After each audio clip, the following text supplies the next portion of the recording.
Tell me, have you seen him? Shoo-doo-doo-doo-doo-doo-doo-doo-doo. He's got a regular season MVP, and he's about 7'2". Denver's wondering, have you seen him? Joel Embiid scratches again in Denver. For the fourth straight year, Joel Embiid has decided not to play in Denver, Colorado.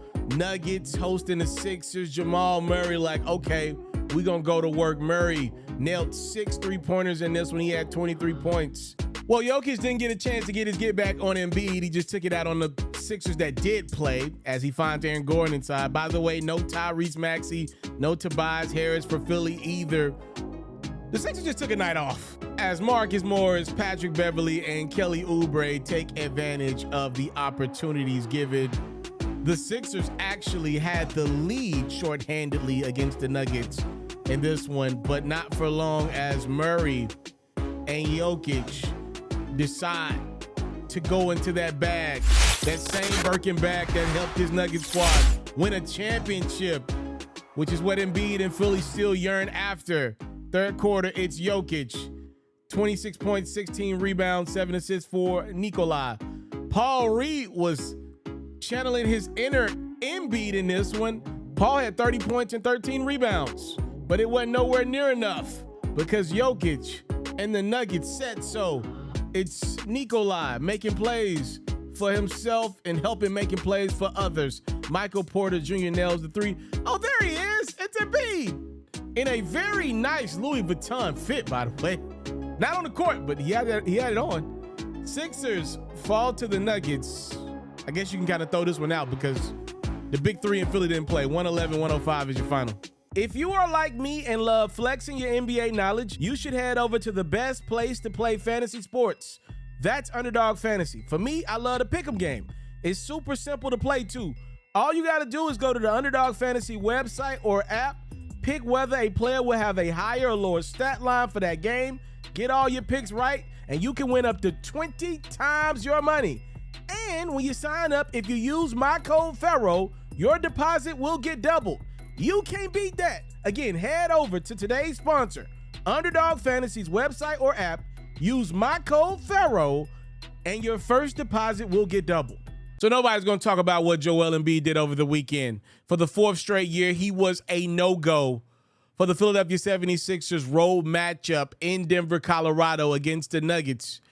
I got to call Embiid out on this one. Y'all know I love the reigning regular season MVP, but this is absolutely ridiculous on a few different levels. Embiid seemingly has found a little glitch in the matrix here with this big man matchup. I believe Jokic and Embiid are probably 1-2 as the best players in the world currently. The thing that Embiid is doing, though, is he's beating Jokic in Philadelphia or putting up better stats than Jokic in Philadelphia, but he's not allowing Jokic, the reigning finals MVP, to get his get back in Denver. And that's not fair because MVP awards are being decided based off of games like this. These dudes, Embiid and Jokic, when you look at their stats at the end of the season, they're oftentimes very similar.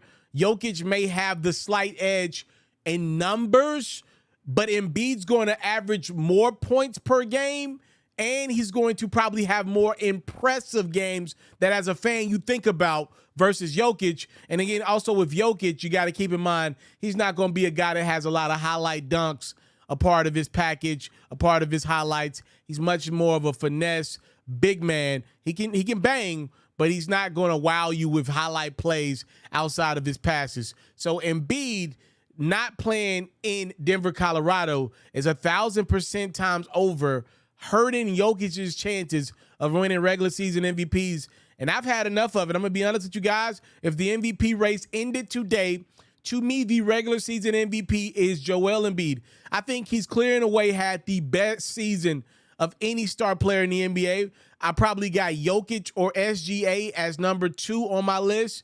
But Embiid is, to me right now, clearly above everybody. He's had the best season, I think, of anybody thus far this year. But I'm going to take him down about 10% because of him not playing in Denver, Colorado. I have been a person given Joel Embiid the pass over the last couple years because not only had he not been playing in Denver, he had also not been making a trip. He hadn't played in Denver, Colorado since 2019. What I thought was Embiid maybe had either sickle cell or the sickle cell trait. For those who are not familiar, sickle cell is something very serious that a lot of people suffer from around the world. And when we're talking about Denver, would it be obviously so highly elevated?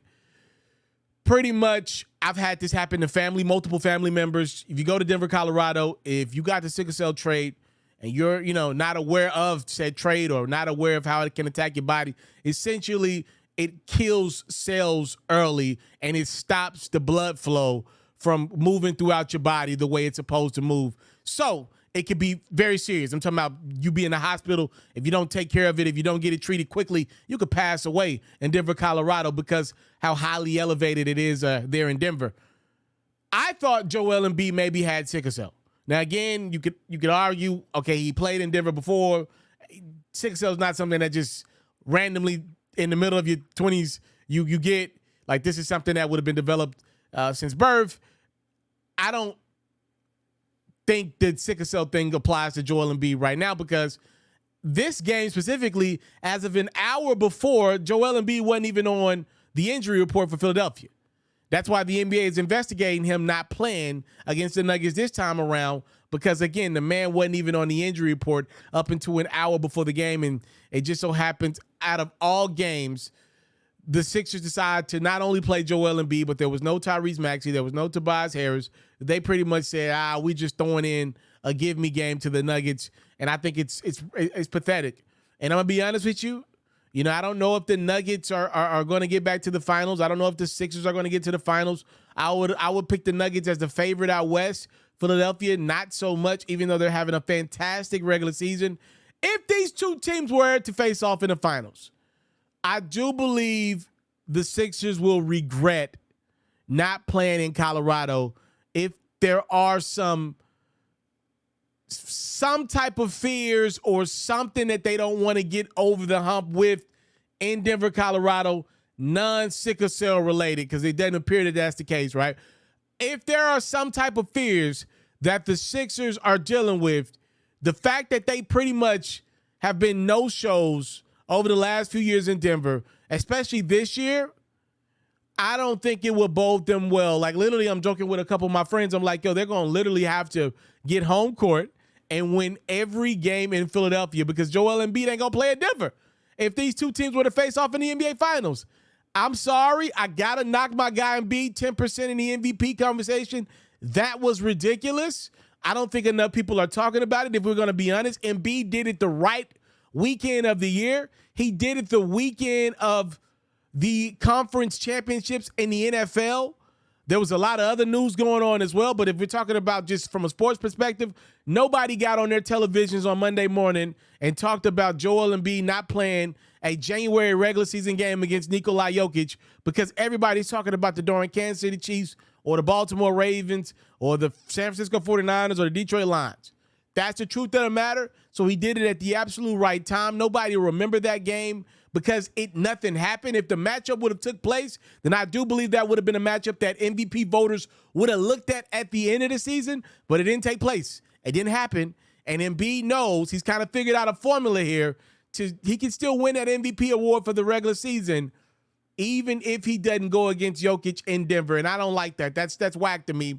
And the reality is, if Embiid's ultimate goal is to win championships, that's going to bite him in the butt. That he didn't want to play at Jokic ain't made of that stuff. And I don't believe you could cheat the process to being the number one on the championship contending team. I do believe that one will bite Embiid in the butt one day, not playing in Denver for now nearly 5 years in a row. I don't like it one bit, man. I don't like it. I don't like the competitive energy and Joel Embiid's a competitive guy. He's dropping 70 on dudes. Do it against Jokic in his building. I want to salute you, homie, for building your own thing and doing your own thing. Why build theirs when I believe I can build my own? You've already done it, or I wouldn't be here. I'm already the only elite sports and music journalist in the game today. My goal is simple, to be the best there's ever been. So, please don't go. Make sure you subscribe and follow the journey. It truly means everything to me. I tell stories. I talk music. I cover sports. I am culture. I am Ferro.